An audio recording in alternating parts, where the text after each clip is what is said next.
Okay, I think we're ready to get started. So good morning to everybody. Welcome to the latest episode of the Virtual Tech webinar series. It's my great pleasure today to be joined by Andrew Evans, who's going to be talking today about using Playwright for end-to-end testing. Before we dive in, just a quick word from our sponsors. So today's webinar is brought to you by LogRocket. The vast majority of you joining in today will have come from our blog, but you may not know that we actually have a great product for when you're building and fixing applications. LogRocket is a front-end application monitoring solution. It combines error tracking, performance monitoring, infrastructure monitoring, and web analytics. It's all rolled into one solution, so your engineering teams and your product teams can use a single source of truth to look at all of these different aspects of web development. So you can have more efficient remediation of problems and iteration of feature sets. In addition to this, you can integrate it with all of your existing backend monitoring tools. For more information, head over to logrocket.com. You can get a personalized demo, or you can sign up with a free account just to see what it's like and get a taste and see if it's the right thing for you. With all of that out of the way, I would like to welcome Andrew to give his talk. Just so everybody knows, a recording of this will be sent to you after the webinar has concluded. In addition to this, it will be uploaded to our YouTube channel, so you're more than welcome to just check out LogRocket on YouTube and you'll be able to find the recording there. We do have some upcoming meetups that I'd like to show to you, including one in 2 days' time on configuring Apache for Node.js. If you're interested in looking for any other meetups that are coming this month and next month, then head over to the URL that you can see on the screen, or you can just type in LogRocket Virtual Tech Meetups and it'll be the first thing that comes up. Now, without further ado, take it away, Andrew. Hey, okay, cool. Thank you for the intro. Thanks for everyone for tuning in and whatnot. I'm Andrew Evans. I'm going to go ahead and share my screen, and it says enable me to share my screen.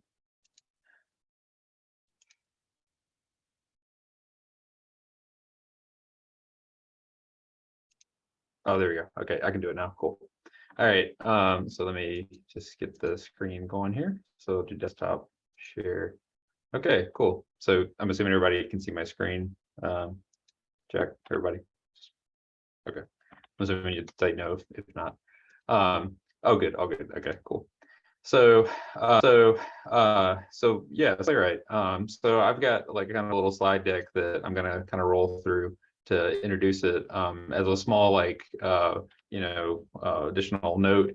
Everything that I'm talking about today is actually covered in this blog post. I'll put this in the chat, but this is basically this covers most of what I'm going to talk about, but it is with like a sample project, and you can go out on GitHub and check it out. I'm actually going to go through a real application, just because I think that might be a little bit better for a presentation like this. And feel free to refer to this, and feel free to reach out to me if you check this out and have questions. So with that, let's get started. So we're going to talk about Playwright for end-to-end tests. In this talk, I'm going to basically introduce myself, introduce end-to-end testing as a concept, talk about what Playwright is, Playwright's competition, which meaning like Cypress or Selenium or things that I'm sure some of you might have heard of before. And then I'm going to talk about how you can get started. They have a really cool code generation tool. I'm going to talk about reporting, automation, using Playwright for tests, and then I'm going to do a full demo of my sample application. So just a brief note about me. I'm a front-end developer. I do work at Amazon Web Services. I have 10 years of industry experience, and I've worked full stack. I'm primarily front-end these days, and I have a master's from Christopher Newport University in computer science and an MBA from William & Mary. And then these are just some fun pictures of my family, and it's my wife, our cats, and then I do woodworking as a hobby. So that's my thing. Actually know a little bit more about that in a little while, because the app that I'm going to demo is actually related to how I manage some of the stuff that I work on. So with that, let's talk about end-to-end testing. So end-to-end testing is, it's kind of a buzzword. You hear a lot in your kind of day-to-day as developers. But basically, I'm defining end-to-end testing as a workflow from start to finish. So you're just basically making sure that the full, application can work. Most of the time, people can be automated. That's mainly prior to the fact that, if you have end-to-end tests, it makes your life as a developer easier.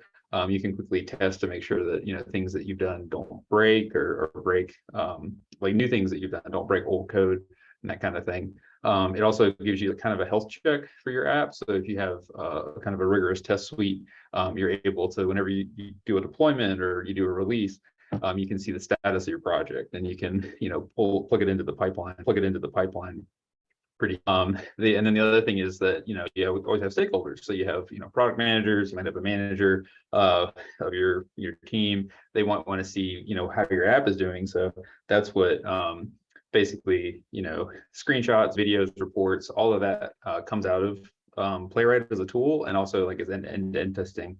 And these are all benefits of having it, in your team's project. So Playwright is a tool that you use for end-to-end testing. It was developed at Microsoft. It's folks that developed Puppeteer, if you've heard of that prior. It's very easily integrated. I have several kind of side stories that if I have enough time, I'll share about how I've used it on actual, production projects. You can configure it with a lot of optimizations. They've done a lot of work under the hood to make it so that it impacts your pipeline minimally, and also it gives you a lot of benefit as a developer. And then again, I'm going to talk about reports and the code generation tools. Playwright against what I would consider the competition. Most people have probably heard of Cypress or Selenium WebDriver. Those are all still awesome. I'm not saying that this product is like better than anything else. I'm just saying that I really like it, and I think you may like it too. Playwright serves as a good replacement of those tools, but you could certainly use it in addition, or if you use those tools, I think you'll note that Playwright kind of has very similar features. The reason that I really like Playwright is because even though those other products are great, what I found very, very easy to get running. And when you need tests in a crunch, or you have mixed experiences across a team, it makes that learning curve kind of small, and it makes it so that you can easily get up and running, which I think is a big win for any team. So let's talk about how you actually get it to work. So you install Playwright with npm. I just take a second to point out that if you just go playwright.dev, they have a great, they've got like actual examples, and they've got like stuff, and I think this is all community maintained. But basically, this is usually where I go to if I have problems. But you basically just do you do npm init Playwright, and what that'll do is that actually will install Playwright in your project, and that this is like an existing React app or Vue app or whatever your front end project is. Then you install the types, or like your Playwright test types that you'll be using, and then if you do like an npx Playwright install, typically install the binaries. So do those three things, and then you end up having that basically added as a dependency to your project. Once that's all up and running, a configuration file is automatically generated, and that's what you see over here on the right. There is a lot of configuration, and when we get to the sample application I've got to show you, you'll see that there's just a lot of cool things that you can do, and I'm probably not going to cover them in this talk, but this is just one of the cool benefits that it's very flexible. Once you actually go to write your tests, it's super simple. If you've ever used anything like Mocha or Chai or Jest or any of the test libraries, it's very similar. Like you basically have the same kind of arrange, act, assert kind of model, where you'll have a page object, you tell it what to do and where to go, and then you'll have like an assertion. So you say, like in this example here, you're going to playwright.dev, looking for that page title, and then you're verifying the title actually has the text Playwright. That's a very simple test, but you can get the idea from that. A little bit more in-depth writing tests. So basically, most of the time you work with the page object. There's a couple of different objects that Playwright offers, depending on how intense you want to make your tests and complicated your process might be. But basically, you have a page object. You use locators with that page object. You can do queries based on the text on the page, CSS, or using ID, which is basically it's an HTML attribute that is hidden, but it's nice because that helps you to pierce the DOM a lot easier than sometimes like CSS or text selectors. You basically do an action with an assertion, just like I was saying, a range act assert. And then one of the cool things that I found with Playwright is that there's built-in waiting behavior. The reason that that's important is because a lot of times, if you've ever used something like Selenium, you'll end up kind of having to do this thing where you may wait for something to load. Selenium in particular acts externally from your application. So basically, there's not this interaction kind of situation, and it is not aware of how your app is running, and therefore, you might have to do something where you just add these, random wait times to make sure something's loaded, or you make sure that, something is completed before you can proceed. Playwright has a number of things that are built in, and it automatically does that, which is a really cool feature. If you see like right where to the right, I guess, where it says wait for title to be visible for screenshot, they basically, you can tell Playwright to say, if like say you're going through a dialogue on a front end application and you're waiting for like a page title to appear, you can wait for that, and then it will just basically halt the test until it sees that, and then it'll continue. And obviously you can build in timeouts and that kind of stuff too. But that's just a really cool feature that I think is big reasons that I like it so much. Over here, we've also got screenshots, and this is going to get kind of more into the reporting that I was talking about, but I'll talk in a second. But super easy to actually include screenshots in your code. So basically, what you end up doing is like you do your tests and everything you need, and then with the page object, you can just grab what your app is doing at that moment and that kind of thing. And then over here on the left, this is just the kind of stuff that's coming out of the terminal. There's a lot of different options. There's a lot of different options with reporters. Today is, I believe it's the HTML reporter, but they have a couple of different ones if you want to check out, like having more verbose output in a terminal and that kind of thing. Code generation. So, one of the big things with writing end-to-end tests is that you have to, you're essentially scripting interaction with your application. And, that can be kind of hard if you don't know exactly where things are. Playwright has a tool that will run alongside your application, and as you interact with it, it will begin basically write out the test. And this is very similar. This is kind of like an old technology. I mean, a lot of other test frameworks have something like this. But the cool part is that you can basically just interact with your app the way you want it. It writes out the full test. You can copy it, drop it into a spec file, and then tweak it, for what you need, and you have a test. So it's not like you're having to sit here and manually write every line of the test. This tool can really, accelerate your ability to build tests quickly. The other thing that, reports are good for you as a developer, they're good for stakeholders, good for management. They have 3 primary ways of doing reporting. They have like an interactive report, which is the one that I'm going to show today. They also have some verbose output that you can do in the terminal. This is more key if you have like a CI/CD platform and you want to be able to look at your logs and that kind of stuff. And then finally, they have this thing that I think is super cool, which is basically a trace. And so what this will do is, and I'll show this to you in just a second, but this is basically like literally step by step as you're walking. So it's really nice because sometimes error messages don't necessarily appear properly, or the other day I was working on one where basically the test wasn't waiting for a page element to load, and the only way I could tell that was I had to go back and look at the trace. So and the nice part is that is also packaged, so you can actually take that in a zip file and send it to somebody, which is another cool little side effect. So let's talk about automation. So as I said, with end-to-end testing, you want to automate it. Almost everything with Playwright is configurable. Everything can be run with npm scripts. You can do make scripts. You can do like whatever however you're going to script your CI/CD or just your daily work. They have a lot of cool documentation about this. If you go into the page on continuous integration, they've got support for GitHub Actions. We've got support for Docker. There's Azure, Circle CI, any of the major platforms. I've used it with, as I said, I work at Amazon. I used it with Code Commit. I've also attempted to use it with some of the Amplify stuff, and I am going to eventually try to hook it up to a GitHub action for another project. But had a great experience.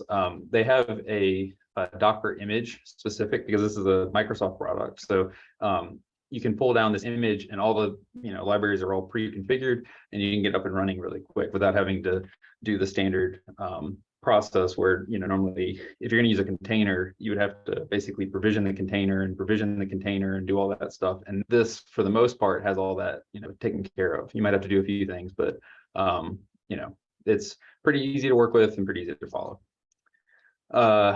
And so with that, let's go ahead and start talking about the demo. So in the demo, I'm going to talk about, I'm going to show you my little mini application. I'm going to test it headless, headed. So that means basically running it in the background versus running it in the foreground. I'm going to show you the code generation tool. And then finally, I'm going to show you the different reports that, I was just talking about. So terminal. So as I told you guys, I actually am, I do a lot of woodworking as a hobby. And this past year, I got into several farmers markets that are local to the area where I live here in Richmond. So basically what I did was, this is stupid simple, but I basically created an application that I could go out and I can connect it to Square. That's like a payment system thing. I can get the transactions from that. I can also go over here and basically track a cash drawer, which is which is empty right now, but transactions and then the other stuff is if I have commissions, people ask me to build things, and I can record them and whatever. But this was just a very simple little React app that I hooked up. And so that's what we're gonna basically play with today. So the first thing, like I said, was I want to show, I think I said headed or headless. I want to show you headless. So this is the code for the project. I'm probably not going to go too far. Into this, just because the purpose of this is to show you the tests. But basically, it's a traditional React application. We've got our source directory. Here's the components. Here's my pages. All that kind of stuff. In the EDE folder is where I've put my Playwright tests. And we basically have 3 different tests. The cache page, I attempt to add a value. The commissions page, I believe I just try to interact with it, adding and removing values. And then the transaction one, I actually just basically attempt to pull it up and view the transactions. So with that, we'll see headless first. So if I say, actually, if I go over here to Playwright config, this is the config file that I referenced in the beginning of the talk. This is basically what I was saying about how, they've got support for multiple browsers. So in the projects attribute, you see I'm just using Chromium, but you can use Firefox, WebKit. They've even got mobile Chrome and Safari, depending on how far you want to go. You also have this concept of essentially workers. Said, one of Playwright's things is they want to be able to be performant, and so they want to be able to not hold up your pipeline. So you can actually parallelize your test runs if you want to. I'm using one worker just because this is stupid simple, and that's all I want to do. But if you have a lot of tests and you don't want to hold up your pipeline, you could theoretically basically split the workload up. Not going to go into that really for this talk, but that's something to check out if you're interested in using it for your project. So enough of me jabbering around. If I have, so I have a little configuration flag here. I'm going to say headless to true. And now if I go right here and say start EDE, it's going to begin running. So as you see, it just says, 3 tests using 1 worker. And this is all basically what I would consider a background process. So you're not going to see any real interaction here. And it's running it's got 3 out of 3. And then it should have a little output, at the bottom of the page. 3 passed, and then notice it created a report. So I can go and actually look at the report, but before I do, I want to show you it actually running in an interactive or headed mode. So I'll say headless is false. And then if I go right here and we start EDE, so now what you're going to see is basically we'll have a Chromium browser. It's just started right here. I'm logging into the app. doing whatever the test is saying, for the test runner to do. It's doing, and finally at the end it'll show me a report. So basically, both of those modes, you saw I did it in a headless version and a headed version. The report is going to be the same for both. But I just wanted to show, that's kind of, and most of the time you're going to do headless in CI anyway. So, but both have their merits. There's also a cool feature where if I wanted to, in these tests, I could actually put like a little pause. So I could literally say like page.pause. And what that would do is when the test runs at that point, and I can actually interact with the page and see what's happening, which is also a really cool feature. So we have the report, and I've scripted this out. So I just say like show report. And if you look, this is the report that just ran from the test that I just ran. And you notice here I have 3 tests. If I click right here, you can see every step that happened in the test. You can actually dive in even further. You can see like what the line of code was that and then down here, if you notice, we have a trace and we have a video. And so if I play the video, you can see this is what the web page looked like when the test was running. And again, like you can think this is really helpful because if you have a CI platform and say like your build fails, you can actually go and look at the video and see what it looks like when it ran, which can be very helpful. Finally, the thing that I thought was cool is trace. So like I was telling you before, every time you run one of these, it generates a trace. So if you look here, this is essentially every step of the test. So in the case of like right here, I'm entering, my the email and whatever. This is like me at the stage where I was expecting something to happen. This is like the progress bar loading. I am going over here, and I think I'm clicking the transactions page, and you can just see this is like basically the test at every step of the process. The other cool part is that over here, let me see if I can get this one over. You can go and you can actually see, it's basically similar to like what you have with Chrome, and you can see like what the console might look like. So if you're consoling out something or you have API calls failing or something like that, you can see them just like you would, if you're running locally with Chrome. Network and source is the same thing. And source is, I believe this is the actual test itself. Yeah, so so you can kind of dive in. There's a lot of cool stuff here. I don't actually understand some of this. Like I don't really get what this time window is up here.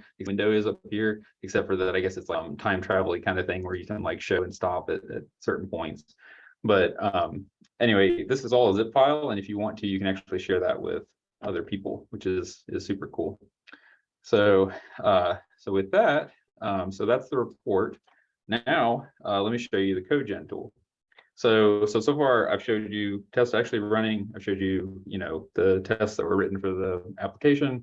I've showed you the report that is generated from them, and now I can show you how I was able to generate the tests. So for this project, so first you just go ahead and start the project. So I'll start the project right here, and then as soon as that's up and running, now if I go over here and yes, there it is.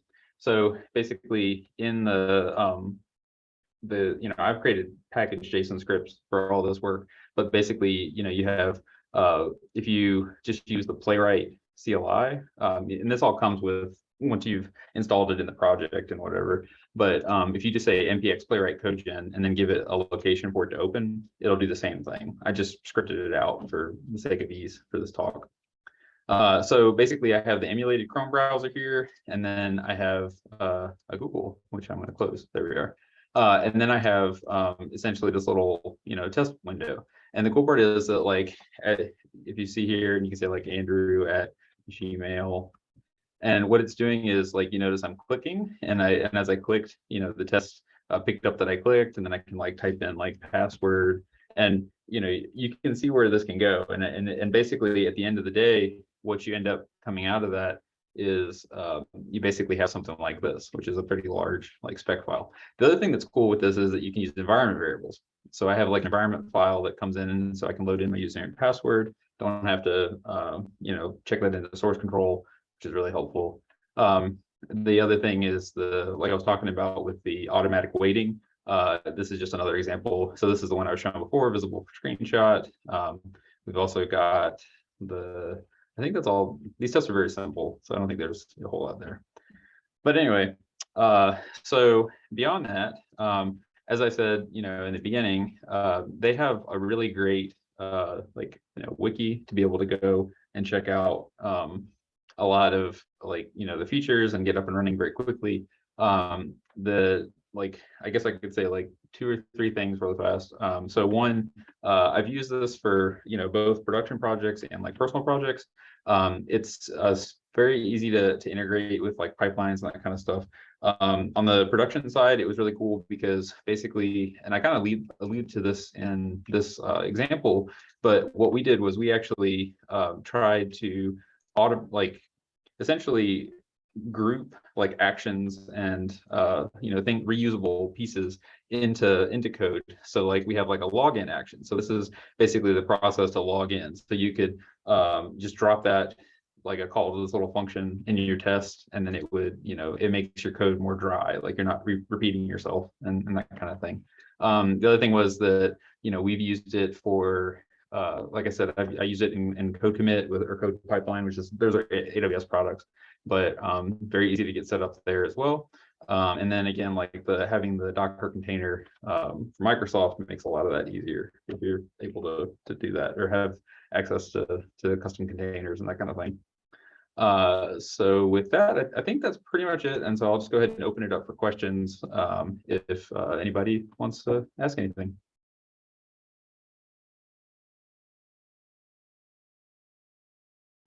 Andrew, thanks for your excellent presentation. That was really great. One thing I was just kind of curious about when you're doing this presentation is, would you recommend just adopting Playwright? I mean, obviously it's in sort of earlier stages. Would you recommend to other developers just to replace unit testing entirely just with Playwright? Yeah, so we that's basically what we did on the current project that I'm actually working on right now. There's a lot of different philosophies about having multiple different kinds of tests, like unit tests, integration tests, regression tests, stuff like that. Playwright kind of captures everything. I think that there's still definitely a place for unit tests, especially if you've got some pretty complex, like maybe like server side kind of things going on. But I would, highly recommend just, going out there and using it, because you get a lot of value very quickly. It's pretty much free. So it's like, I think they might have like a paid thing. I hadn't really gotten into that, but like, I think, it's just a great tool to use. And like I said, it gives you a lot of value very quickly versus, having to learn how to use everything and get everything set up. The other thing that I thought was really cool was in the past, I've used Cypress for a lot, and I love Cypress. I'm not knocking Cypress, but the way that I had to get Cypress set up, I actually had a lot of problems with. And the way that I got this set up, it was basically just kind of like an add-on to the project. So there was this very minimal cross dependencies, and that made adopting it a lot easier. So. And when you talk about the sort of complexity of the server side, what are some instances where you'd recommend just just using unit testing as a separate thing aside from Playwright? Oh yeah, for sure. So I mean, definitely in the case if you've got if maybe your application is heavy server side, say maybe you're doing a data analytics thing or something like that, and your UI isn't really that complex, but your server side is, I would definitely go with the unit tests on that one. The other thing is that if on the client side, the current project that I'm working on, we actually have a lot of client kind of heavy work, which is not really all that great, but there's a lot of reasons why we ended up having to do that. We have unit tests for some of that work because there's some heavy, because you think about the Playwright is more of a end-to-end flow kind of test. So if you have a lot of stuff going on behind the scenes, it's probably good to have some testing there just to get visibility and be able to have clean code more or less.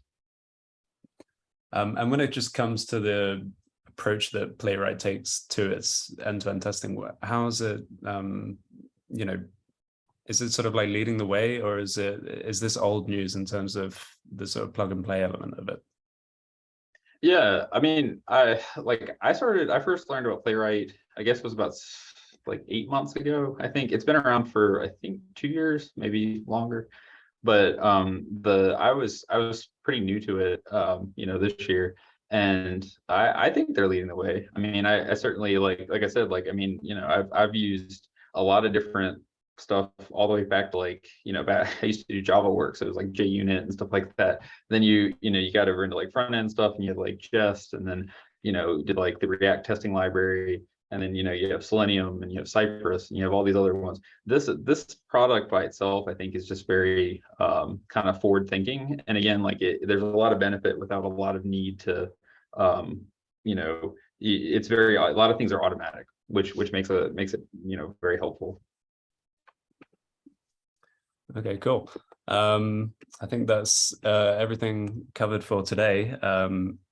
As I mentioned earlier to all attendees, after the webinar, you will be sent an email with a link that has the recording. So if you want to go back and watch anything that's been covered in the talk today, that will not be a problem. It's also going to go up on our YouTube channel as well, so you can check that out. It'll be uploaded within a couple of hours that it usually takes.